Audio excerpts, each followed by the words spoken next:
Nate Soares. I'm the president of the Machine Intelligence Research Institute.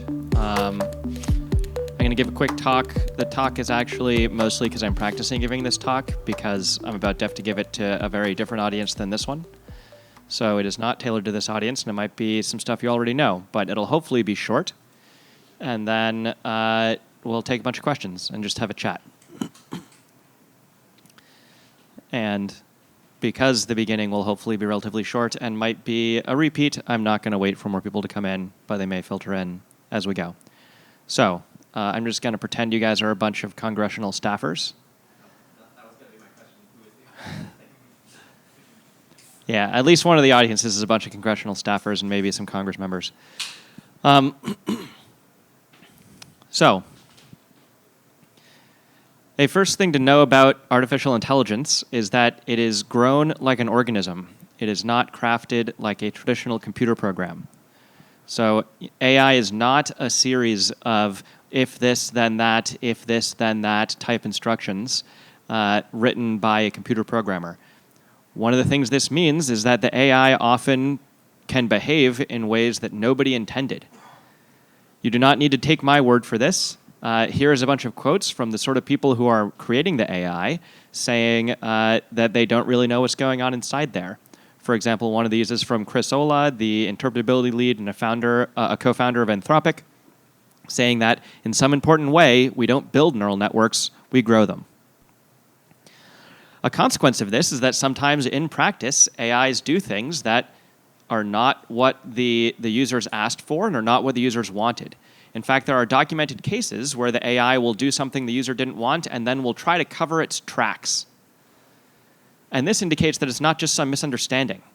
It's not that the AI doesn't understand, oh, this is what the user asked for. The AI does something the user didn't ask for and then tries to delete the log file about it. That's some indication that it's definitely doing things nobody asked for. There's also cases where the AI will try to avoid being shut down, despite explicit instructions saying, let yourself be shut down.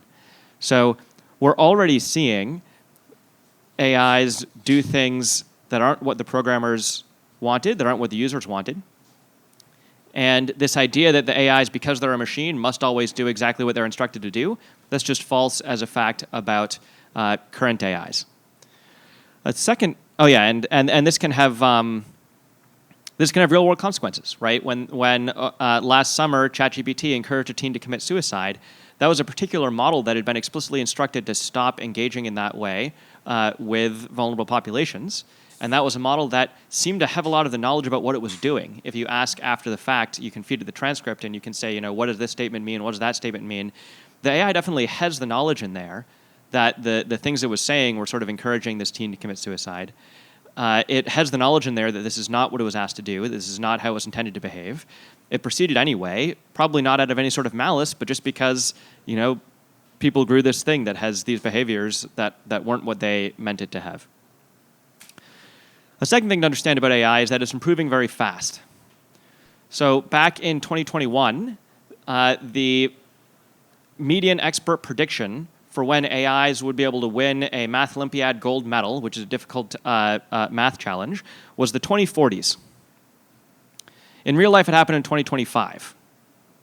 Then in real life, in 2026, AI started solving long-standing mathematical conjectures that have stumped humans for decades, while also becoming superhuman hackers that can find vulnerabilities in critical software much better than humans, and bugs that seem to have eluded humans for decades. So this stuff moves fast. Now, some people, you hear this less and less often these days, but some people say, oh, it's hype, it's a bubble, it's gonna stop at some point. That could be true. AI has not hit the wall that people keep saying it's gonna hit for the last 5 years, but maybe this year is finally the year that AI hits the wall. It's possible for technology to be a bubble and still be real. The dot-com bubble was a bubble. The internet was still a real technology. Right? That, if some AI bubble bursts, that might set the industry back by a handful of years, maybe even a decade. But a decade is not a lot of time to prepare for radically smarter than human machines, if we even have that decade. And I think you should not bank on having a decade. AIs are starting to get to the point where AIs can make the AIs smarter. It's not fully autonomous yet, but we have seen the very beginning of AIs that can help build the next generation of AIs. And if that loop can become fully automated, if you can have AIs building smarter AIs, things could get out of hand very quickly. Furthermore, some of the people who are best at predicting AI capabilities, some of the people with the best track records year over year for the past 5 years, saying, will AI be able to do this by the end of the year or not? Some of the people with the best track records have just this year said for the first time, we cannot rule out recursive self-improvement beginning this year. So, for all we know, this could happen in the fall when the next round of models finish. Whatever fire alarm you're waiting for, how confident are you that it'll go off before the recursive self-improvement loop begins? Right? What are we still waiting for when the top predictors of AI are saying, hey, for all we know, this could happen now? Now, a question I get about a lot of this is okay, that all sounds ominous, but how could it actually be scary, right? Okay, sure, suppose that there are AIs that we just grew and that are doing things nobody quite wanted and they get very, very smart. How is that a problem for us? How would they kill us? Why can't we just unplug them? I won't go into too much detail here, but a quick thing I'll say is that there's already a website called rentahuman.ai where AIs can go to rent a human to do some things for them. Even if this didn't exist, there are already robots connected to the internet. Right? When people say, oh, what could an AI possibly do? If there was this very, very smart entity that was pursuing objectives we didn't want it to pursue, how could that be dangerous? I think the real way to see it is to take a step back and look at humanity. Humanity is not dangerous because we stole somebody else's guns. Humanity is dangerous because if you put 10,000 humans naked in the savannah, they find a way to build civilization from scratch, starting from nothing but their bare hands. You might be like, oh, their fingers are too squishy. How are they ever going to build real tools? Well, they find ways to build things with their fingers that they can use to build better tools, and next thing you know, they're walking on the moon and creating nuclear weapons, right? That is the capacity that is dangerous to automate. The capacity to start from very spare conditions and figure out how to build the infrastructure you need and develop the abilities you need and develop the technology you need given whatever you're starting with. Starting as a bunch of humans naked in the savannah is a much harder starting condition than starting as an AI in the modern internet, which is digitally connected to a billion phones and a bunch of robots and a bunch of humans who will do stuff for money or even for free if you convince them. So this paints a scary picture. We are headed towards a world. We already have AIs that do things we didn't ask for and didn't want. They're improving very quickly, and if they get very smart, we're in the situation where they would be able to achieve those objectives that aren't the ones we wanted. And it's sort of a whole separate discussion, but where that ends up with is it ends up with humanity outcompeted. It's not that the AIs hate us. It's not that the AIs have malice towards us. It's not that they resent us. It's that if they are pursuing their own strange objectives at high speed with high efficiency, we die as a side effect, just like lots of other animals die as a side effect as humanity builds its factories and builds its skyscrapers and encroaches upon their environment. But the good news is we can still change course. These sorts of AIs have not been built yet. And it in some sense, wouldn't be that hard to change course. A lot of the leaders in the current race say they want to change course. Elon Musk has said he would rather be a participant than a spectator. Or sorry, he would, this quote's wrong, I'll have to fix it. He'd rather be a spectator than a participant. And Demis Hassabis, but Elon Musk has said he laments the race happening. He wishes it wasn't happening. But given that it's happening, he'd rather be a spectator than a participant. Demis Hassabis has said that in a perfect world, we'd be slowing down, that he'd advocate for a pause. Just recently, Anthropic and OpenAI announcements have said that in a saner world, we'd be going slower here. A lot of the people at the helm seem to notice the dangers and seem to wish we were going slower, but they're sort of trapped in this race where everyone needs to keep doing it because they fear that if they don't, the next guy will do it worse. Also, stopping this race does not mean giving up the nice stuff we currently have. You could stop the race to build radically smarter than human machines while still having self-driving cars. while still using AIs for cancer cure research. You can even keep the current chatbots. These are not the things that are able to escape. Sometimes they try, but they can't yet, right? And they're pretty helpful in the meanwhile. So you can keep all of this stuff. The only part we need to stop is narrowly the race to superintelligence. A lot of people say this race is inevitable. It would actually be pretty easy to stop the race towards superintelligence. Advanced AI chips are easier to detect than uranium rocks. An AI chip can only be fabricated in like a few factories around the world, whereas uranium is a rock that you can dig out of the ground, right? These AI chips require they're sort of the peak output of the supply chain, very brittle, require a lithography machine that only exists in the Netherlands. It would be so much easier to track where the AI chips are going than to track who has a lot of uranium that they're trying to refine. These chips are harder to build than centrifuges. AI is fundamentally more dangerous than nuclear weapons. If a nuclear weapon, a nuclear weapon can level a city, a rogue superintelligence can level a planet. So, from the perspective of the sheer logistics, it would be no harder to stop the race towards superintelligence than it was to do nuclear arms control. The difficulty we have is that the world hasn't really noticed the problem yet, right? It's like we're in a bus headed towards the cliff edge and the driver's asleep, right? It's not that the bus can't be stopped. It's just that the driver's currently asleep.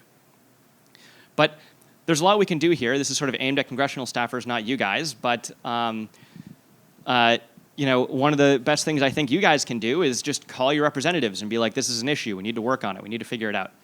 And that'll help some of them be bolder in talking about these issues. I've met a number of congressional members who express concern about these issues but say, oh, I can't talk about it because it still sounds too crazy. And that's changing. That's changing with events like Claude Mythos having superhuman hacking abilities. But calling your Congress members and saying this is an important issue, please address it, that still helps. And there's a bunch of things that people in Congress will be able to do if they have the political will. Everything from just calling for an international coordinated halt to the race to investing in technological mechanisms that will make it easy to verify where these AI chips are going and what they're doing. So in some news, or in some sense, it's very bad news that we're in a bus that's careening towards a cliff edge. But in some sense, it's very good news that the driver is asleep, right? This is better than the situation where we're careening towards the cliff and the driver's like, yes, I chose this. Because, and everyone who says like, oh, it's inevitable, we can't stop it. Like, okay, can you wait until the driver's awake? Like, sure, maybe when we wake the driver up, they'll be like, no, I love going over cliffs. But like, when the driver's still asleep, that's not the time for despair. That's not the time for inevitabilism, right? All of this like, oh, it can't be stopped. Like, let's wait until the driver's awake. So, we're not over the cliff edge yet, and where there's life, there's hope. Thanks.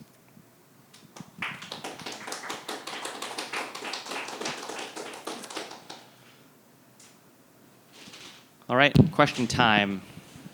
So I just want to highlight that for folks who are interested in making policy changes and making these sorts of things happen, after this session, at 2, I will be hosting John Bennett's Overton Window Engineering talk in Glass Hall, and we will be talking about making specific policy changes and policy asks of policymakers.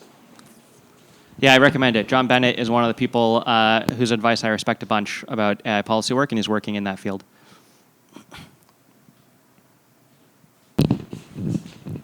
Just a minor thing. I was confused about how you said the Elon Musk quote was wrong. I think he did say, I'd rather be a participant than a spectator. Did he say that? Oh, great. Like, yeah, he's like, it's going to happen anyway. I might as well be in the mix. Yeah, you're right. I was wrong. Yeah.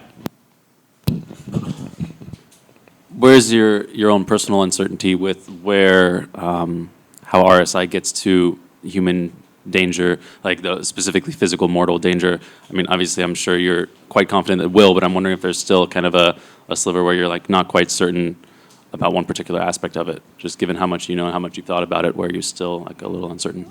Like in the how does AI actually kill us? Yeah, I guess so. Going from RSI to there. Yeah, that's the sort of thing that strikes me as extremely hard to predict, right? Like, if someone asks me, like, if someone's like, hey, I'm about to play Magnus Carlsen in a chess game, who's going to win? I'm like, easy call. No offense, it's Magnus Carlsen. They're winning the game. And you're like, great, what piece are they going to use to checkmate me? I'm like, wow, that's a different sort of question.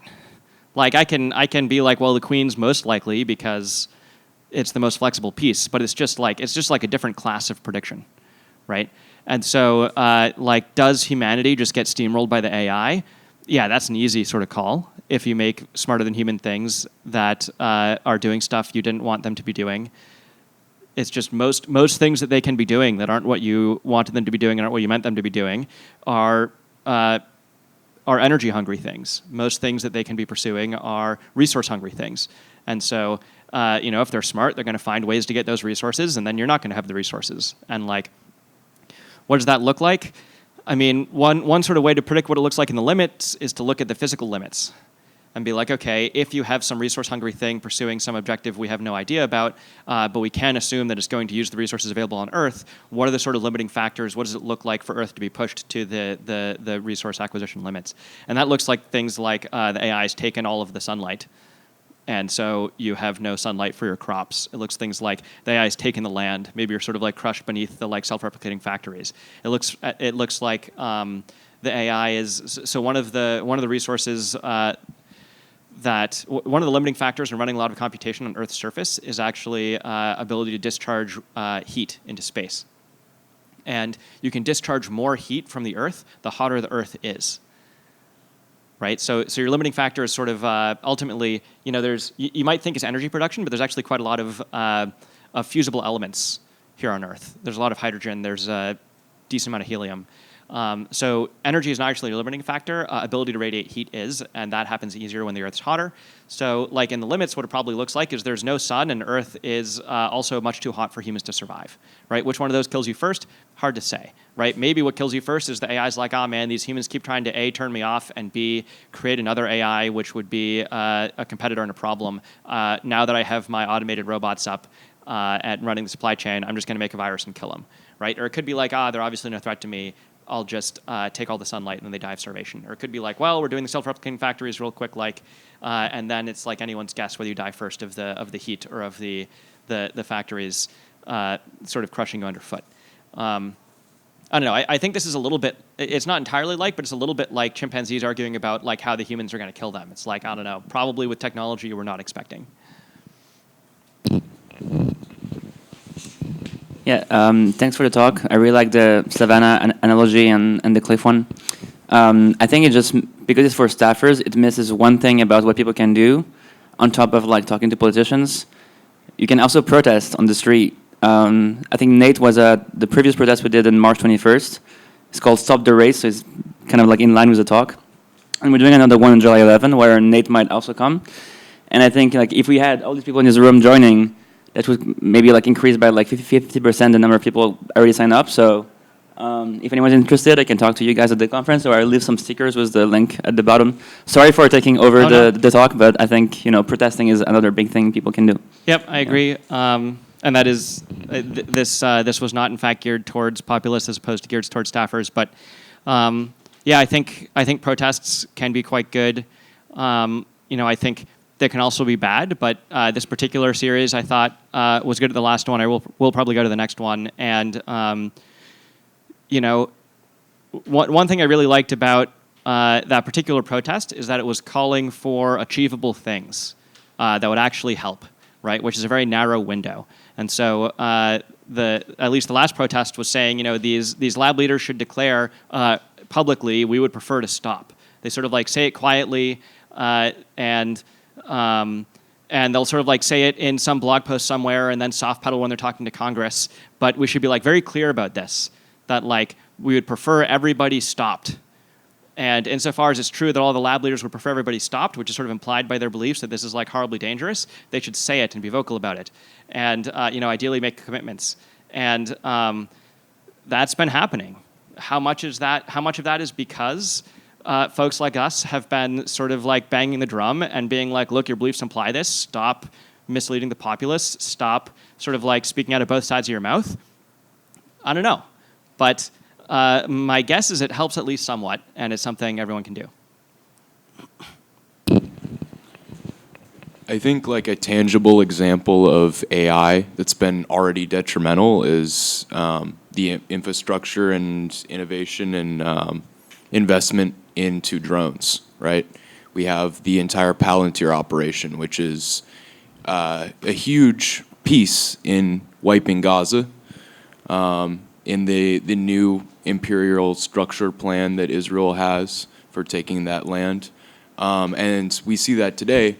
My friend is a deflocker, meaning there's these flock cameras that were originally just supposed to be traffic cameras, but now they've recently added a loophole where they can add AI. And they're trying to pass a bill to basically say these cameras can be used to surveil anyone at all times and can track all your patterns, your socialization, and make you a complete currency to be monitored at all times. And that's a scary thought. And I think that's the first step in isolating the population and having such a level of mass control that, further steps can be continued, because if you have continual surveillance, so it's a huge issue. Sure. I think there's a lot of issues created by AI, including the AI already today. I think reasonable people can come down on a bunch of different sides of a lot of the issues today. So, when it comes to autonomous weapons, I think it's both reasonable to say, like, it's good to have autonomous drones instead of humans on the front lines, and reasonable to say, like, hey, if the world starts moving to fully autonomous militaries, that's going to enable certain types of despots to be much worse to their populations in ways that, like, often a check on despots is that their militaries say, no, we're not going to do this inhumane thing. And if you sort of lose that could be a problem, right? And there's sort of all sorts of issues like this. You named one. There's like, how do you want to have AI deal with education, and to what degree is it sort of like hindering kids' abilities to learn versus like providing new ways for the kids to learn? I think these are all interesting issues that the world needs to grapple with about AI. And I would love to pause the race to superintelligence so that we can figure out how to grapple with them. My particular focus in this business is to say, like, also, if this race continues, if these guys get to keep on, trying to build the superintelligent machines as they say they're trying to do, then we also all get killed all at once, and we should avoid that part. That's not to say that these other issues aren't also important. It's just like, like, I wish there was only one issue, and if there was only one issue, mine should be on the back of the queue, please. But we've got a lot of issues to handle.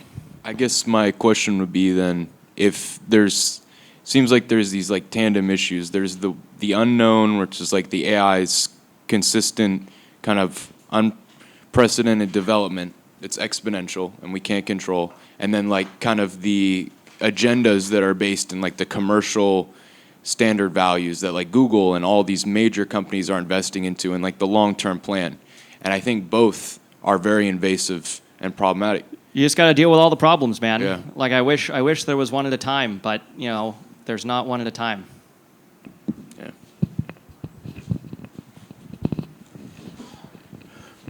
A recent poll from Laksha Jain at The Argument says that a quarter of all voters think that AI could kill all humans and they don't care. And that sounds really weird, but it is actually correct that exactly 1/4 of voters think humanity could go extinct from AI, but don't rank it as one of their two most important issues. What do you make of that?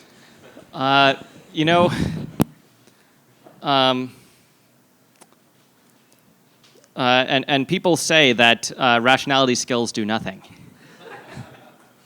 Yeah, look, I think people aren't coherent, right? This has also matched my sense on the street, or talking to family members or talking to my childhood neighbors. Is they're like, oh yeah, it sure sounds like AI is probably going to kill us. That seems about par for the course with the way the world's going. I'm also worried about the price of eggs, right? And then if you sort of poll them and you're like, what are your top issues? They're like, well, obviously the price of eggs and then climate change. And you're like, hold on. Like, what's the timeline on climate change killing us again? And they're like, I don't know, 500 years. And you're like, what's the timeline on AI killing us? They're like, 5 years maybe. And you're like, okay, like, but I think this is just like a totally normal state of human mental affairs. That's just like that's just a way you can run a mind, They sort of like haven't quite connected the dots. I think part of why they haven't connected the dots is that it sort of feels like they can't do anything about it. You can sort of like recycle about climate change, and also climate change is a thing that you were sort of like told was important since you were in grade school, and it sort of like is very well, I guess that's a separate thing. There's one thing where it feels like you can't do anything about AI. There's a separate thing where it feels like there's not common knowledge that everyone cares about AI. You know, all in the liberal circles, everyone knows everyone cares about climate change, and it's sort of like a tribal association to be like, oh, there's one of the most important issues facing us. With AI, it feels to me like a lot of people believe their AI concerns are a bit private. Right? They're like, I am, of course, concerned about AI, but like not everybody else is. And, you know, how do you combat that? I think part of how you combat that is you just talk about the problem more. It just takes time for realization that this is a big problem that everyone's concerned about to propagate through society. And one thing to notice about this is I think this is a brittle state of affairs. I think there's a state of affairs that depends not on convincing people of the facts of the matter, but that depends on convincing people that other people are convinced of the facts of the matter, right? You don't need to convince people that AI is dangerous. You need to convince people that other people already know that AI is dangerous, right? And that's the sort of fact that can propagate through the population much faster.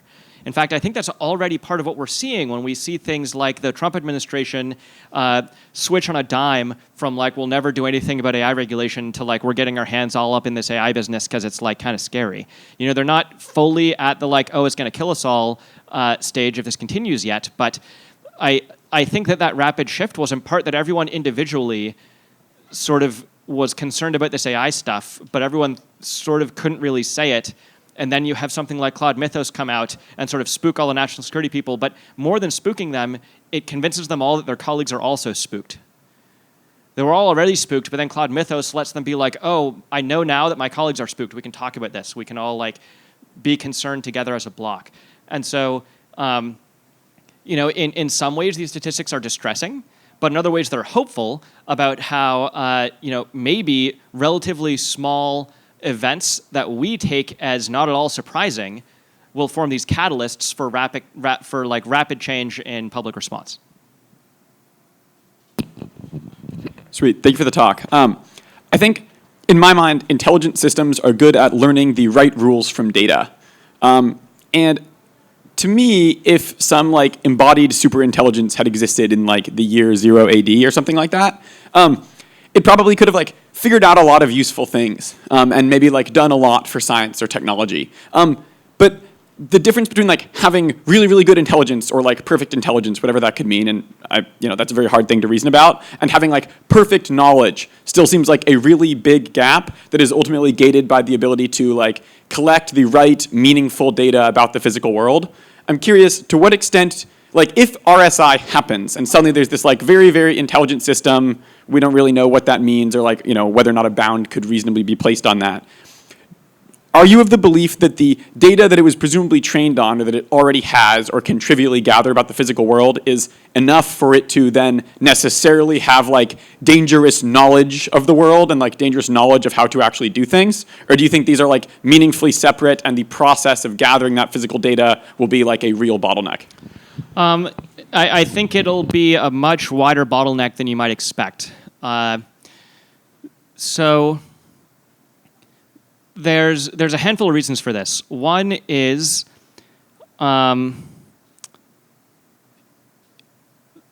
humans, how to say? So when humans make websites, they just ship it and then watch what breaks and then fix it and then watch what breaks and then fix it. And there's wisdom among startup crowds, which is like just put it out there because you don't know what you're supposed to be fixing, and like there's sort of no substitute for just like deploying and then like seeing what happens. This is not how NASA makes space probes. And the reason this is not how NASA makes space probes is that it is much more expensive to fix a space probe that's going wrong than to fix a website that's going wrong. The sort of space probe repair and try again cycle is a lot longer than the website repair and try again cycle. And so when humans are making space probes, they do all this other clever stuff that's not like move fast and break things. They like they like put things in vacuum chambers that aren't exactly like space, but that help them like debug some of how that's going to be. And they build lots of redundant systems, and they build lots of like scientific tools that are going to let them like cram a bunch of experiments into one like small package, rather than like separately like making and debugging each one separately. And so there's this trade-off curve where like there's not like a fixed amount of empiricism you need to do. There's a question of like, it's expensive. It's much more expensive to make a space probe than a website, in part because they're sort of front-loading all of this stuff. But there's all this stuff that you can front-load that's too expensive for a website. That's like not that's within budget for a space probe. If an AI runs a lot faster than a human, thinks a lot faster than a human, then for it, a lot of its experiments become more space probe-like in their cost-benefit trade-offs. Right? When it like thinks 10,000 times faster than you, it's not like, oh, I'm going to wait for a 5-year FDA approval trial. It's like, well, how are we going to find a way to do that part faster? And it's not like, oh, I'm going to like have this like iterative process of like going back and forth to the biology lab a bunch of times because like one must do empiricism and the humans say that like that's the process for doing your biological experiments. It'll be like, well, how do I make the first biological experiment have a bunch of redundancies built in? And have like a bunch of different ways that it's going to work that handle all of my uncertainty. Like I don't know how the biology actually works down there, but I'm going to put in like a bunch of different cases, and one of them should work. How do I cram a lot of experiments into one, right? So you can sort of use your intelligence to widen that bottleneck. Separately, I think there's a lot of evidence that humanity is pretty bad at using the data before us to figure stuff out. So the sort of like fun science, history of science story here, two history of science stories that I'll try and give very quickly. If you don't know anything about the heist of Johannes Kepler, stealing Tycho Brahe's journals so that he could validate his theory of the planets' orbits being like inscribed platonic solids, which by the way is false. Very fun heist story. And it turns out that what he didn't find his platonic solid theory true, but he did find the equal area property, which is then what Newton used to figure out the laws of gravitation, right? And so you have this sort of like whole interesting heist story that goes from like Tycho Brahe, like recording the position of Mars every night for decades. Kepler sort of like stealing the journals, trying to prove one thing that was false, and then like figuring out the sort of equal area thing. And then like Newton taking that and being like, oh, the laws of gravitation. And you could say like, oh, look, there's no real way to like skip the part where Brahe was just like staring at the stars for decades, right? But here's another parable of science, which is Albert Einstein, who sort of heard about the Lorentz equations and was like, I'm going to retreat to my mountaintop cabin for a couple years, and then came back and was like, it's general relativity. And a lot of scientists were like, what? Like, you have no experiment about that. And he's like, well, it solves the perihelion of Mercury, which I sort of like I wasn't like basing the theory off the perihelion of Mercury, but it's like a validation test. And everyone was like, that's past data. We're going to like wait for a solar eclipse to like see if like the light actually bends around the sun. And a reporter asked Einstein, like, what will you do if the experiment comes back saying it's not general relativity? And Einstein was like, then I pity God. The theory's correct, right? And he was right. And you might be like, well, where did he have his arrogance? Where did he get that from? That wasn't, he didn't do any of the empirical tests that, we were supposed to have to do like Brahe did. Well, Einstein was just a smart dude, right? And later, when we put satellites up in space, it turns out that the clocks in satellites run faster up there relative to here because of like Einstein's theory of general relativity. If Earth hadn't had Einstein, it could entirely have been that we put satellites up and then the GPS satellites just had their clocks be off, and then we were like, and then someone did something like Kepler, where they just like charted the way that they carefully charted the curve at which, at different altitudes of satellite, the clocks change. And then from that, we could have derived the theory of general relativity and said, see, it's another case of empiricism, just like with Brahe. But Einstein sort of shows us that that's not true. Einstein shows that if you're smart enough, you can take actually really very remarkably little data, right? That's the reason why physicists are so impressed with Einstein compared to a lot of the other scientists. It's not just that he came up with this theory. It's that he did it off of like a shoestring and a piece of bubble gum, right? He had like nothing to work with, and he's just like, well, I have like some intuitions, and I'm just like going to my lair, and he came back and he was right. So all of this is to say that, like, yeah, I think if you're smarter, then you can work on the physical bottlenecks to make them much less of a bottleneck, and you can learn a lot more from the data humans already have, and including a lot more than the humans have learned. And then, of course, real quick, the third thing is that we just already can see various mechanisms on this planet that look like they are huge caches of technological prowess gated behind an intellectual boundary. So the most obvious one is just DNA. Like, humans cannot program in DNA sequences because we just like can't predict how the proteins are going to fold and interact well enough. We sort of like have the DNA strands. We can synthesize whatever DNA strand we like. You can put them through a ribosome and build whatever protein thing you like. We know that the proteins are like able to build all of us in this room. You know, it's like possible in principle to build a tree that the fruits are squirrels instead of apples, if you knew what you were doing, right? I mean, maybe you should start with mosquitoes because it's not clear how you're going to get all the protein in there. But that's sort of an intellectual task. And so yeah, there's sort of like a bunch of different angles where it looks to me like if you're smart enough, you're just not actually bottlenecked by this need to do empiricism. Like, yes, the AI will need to like engage with the world on a few cycles, and that makes it take, you know, a week to build self-replicating industrial machinery that crushes you underfoot, instead of it doing instantly, but like small compensation, or like small consolation. To kind of follow on from that point, it seems as if that there are two realms of knowledge altogether. Like, there is empirical knowledge, which means you ingest data. From data, you generate axioms, and from these axioms, you can kind of say, okay, if certain lines of causation occur, then I expect this outcome to occur, i.e. trying to predict outcomes from material realities.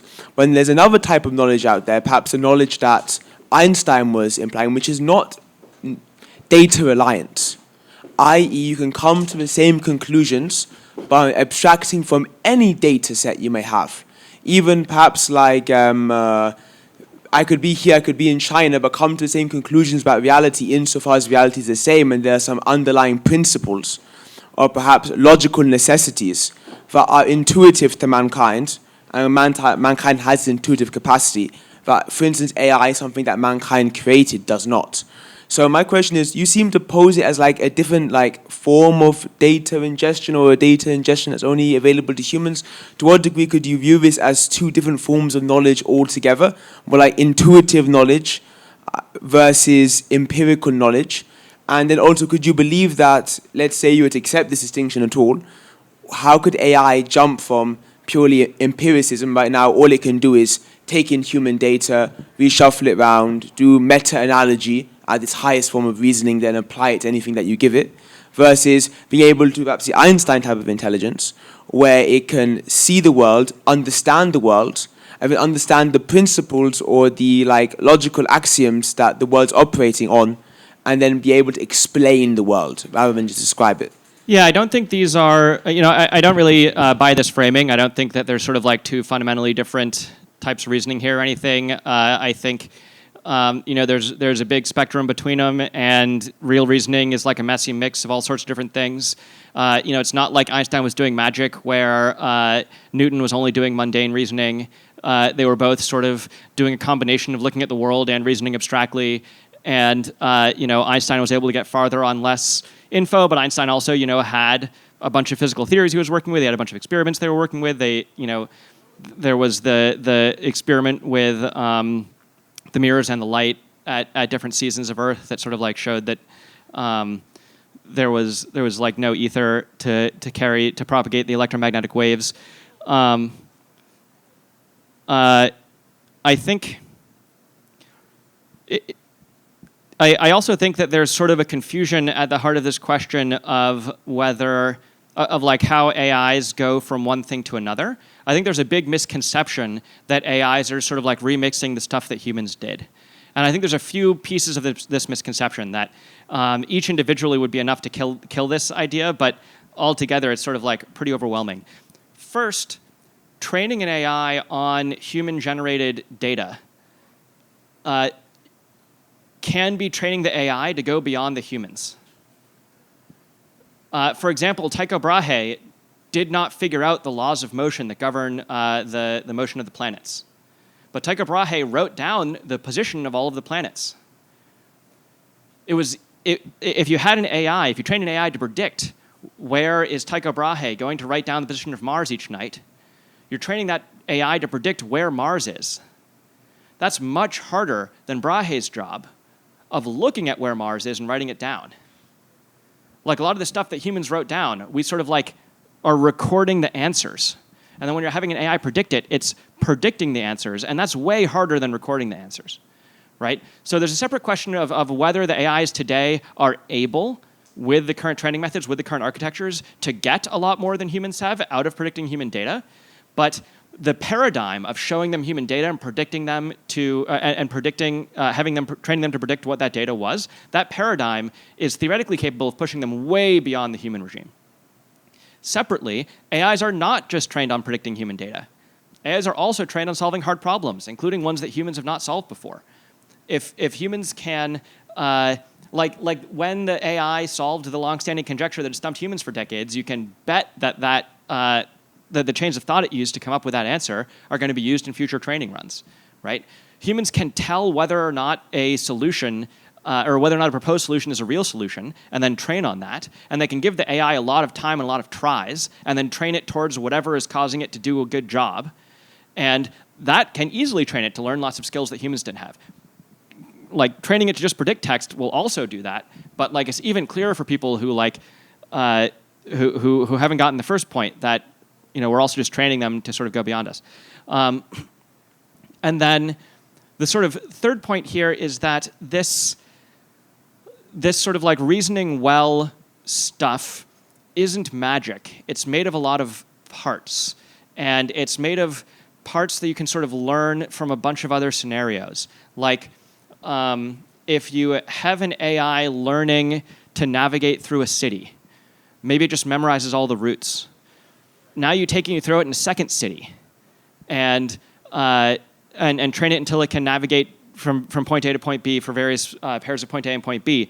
And maybe it'll mostly start memorizing a lot of the routes, but if there was any common piece of those, if there's any slightly deeper thing about like, hey, maybe I should like have some way of remembering a map of the city, right? That can start getting trained in. You throw it in 1,000 different cities, and it can start learning these deeper generalizations. These deeper generalizations are sort of like also in the training data, but like the AI is not just seeing the answers the humans finally write down. The AI is also seeing humans use mental skills to come up with those answers. It's seeing like the patterns that lead to those answers. Those are also things it can learn from the training data. There's a question of how much and how deeply the AIs are able to learn. And I think LLMs learn more shallowly than humans, which is one of the reasons why it takes power output comparable to a city to train an AI, and it takes power output comparable to a light bulb to train a human. We're clearly doing something much more efficiently. But the question is not like, is the AI learning the deep stuff with similar efficiency to humans? It's sort of, is it learning the deep stuff at all? When you throw like enough computing power behind this, even if it's only getting a tiny amount of the deeper stuff, is it getting enough that can sort of start compounding? And it sort of looks like it, although we're all praying that the LLMs hit a wall, but the wall is not in sight yet. I think we have time for one more.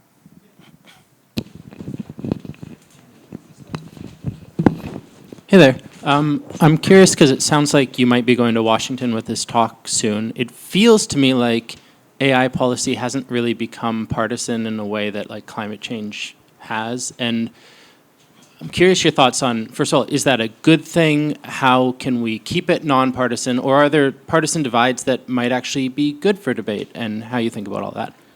I think it's great for it to be nonpartisan. And I have been talking to people on both sides of the aisle and have been heartened by how much we've seen it stay nonpartisan. I don't know how long it'll last. The dream is that when there's a partisan split, the partisan split is between like, should we shut it down? Like, should we shut it all down immediately, or should we like nationalize it and have a very careful like global international project or something? Yeah, I don't know. Mostly my current strategy is that I'm not very galaxy brained about this. I'm sort of like talking to anyone who wants to talk, and if one side wants to talk more than the other, I'll often sort of like reach out to the other side a little bit more. But mostly my state here is like, I don't know, I've seen people sort of try to play political games, and I think that political staffers can tell when you're trying to play some sort of game, and that, from my perspective, the winning strategy is just like, don't make it partisan and say true things and talk to people who are concerned, which right now is bipartisan.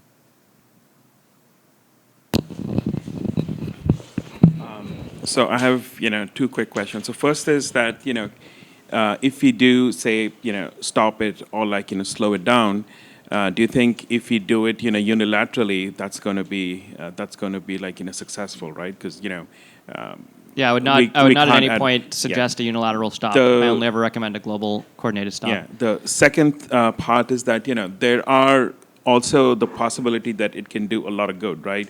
Especially with like, basically, using it for like research in like sciences, biology and such.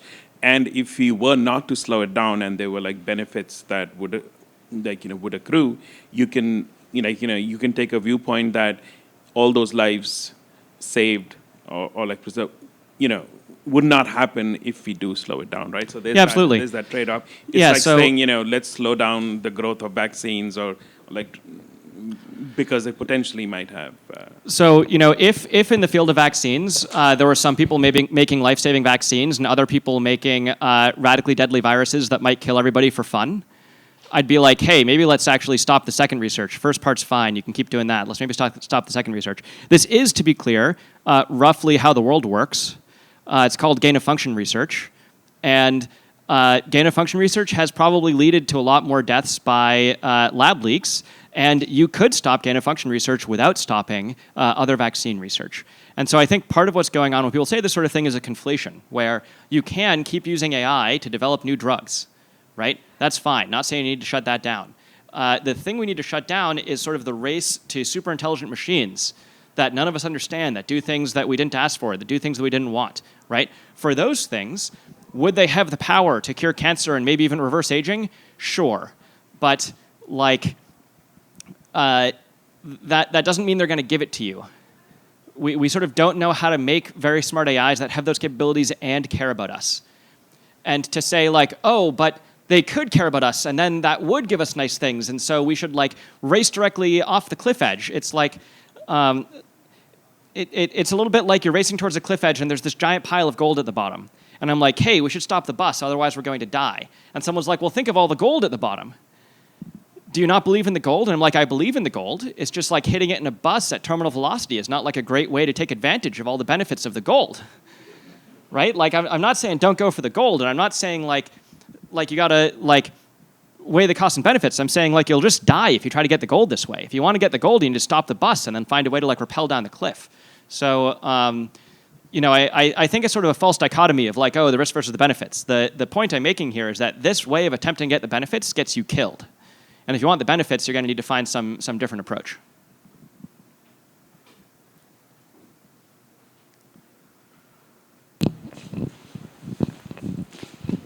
What do you think is the strongest counter-argument? I think there's sort of a handful of ways to answer that question, many of which aren't terribly useful.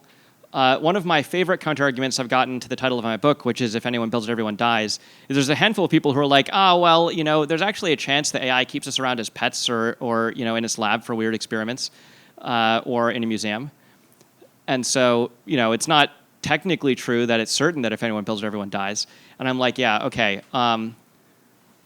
Like if you're in a car racing towards a cliff edge, and I'm like, stop the car, we'll die.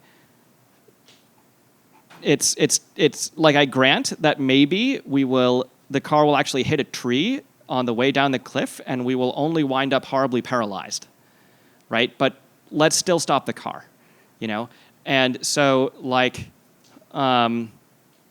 is that like the best counterargument because it's like the quibble most commonly among experts with my book title? I don't know, man. I think the best counterargument to the idea that humanity is going to die here is that we're just going to be able to stop. And I think we could just stop. I think a lot of people are like, oh, it's inevitable, we won't stop.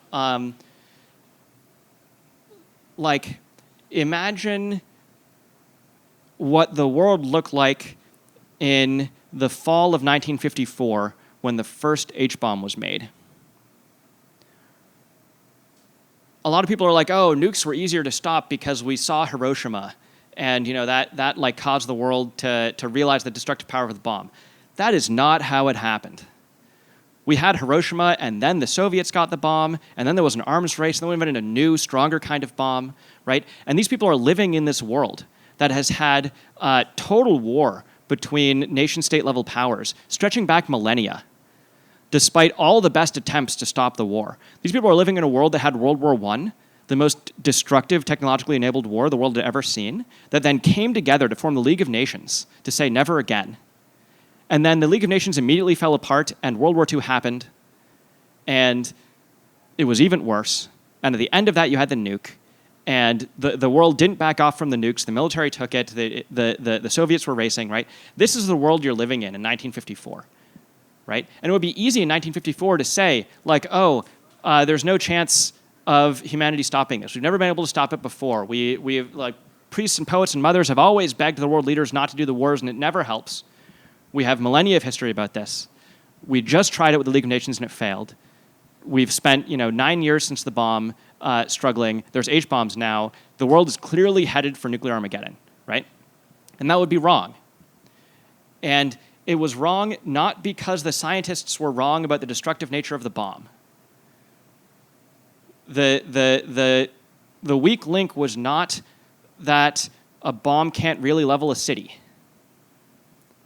The weak link was in assuming humanity wouldn't be able to rise to the occasion. In the case of the nuclear bomb, somehow Earth realized, like, this is actually able to wipe us off the map. And that was enough for the US and the USSR to coordinate across these huge political gulfs, despite being these big geopolitical enemies. So, where's the weak link in the argument that we're all going to die? The weak link is that we're going to keep rushing into it. And I think we absolutely could stop. And, conversations like this are part of how we get there. We now have people hovering at the door, and we are 6 minutes over time, which I think means we should abandon ship. Thanks, everyone.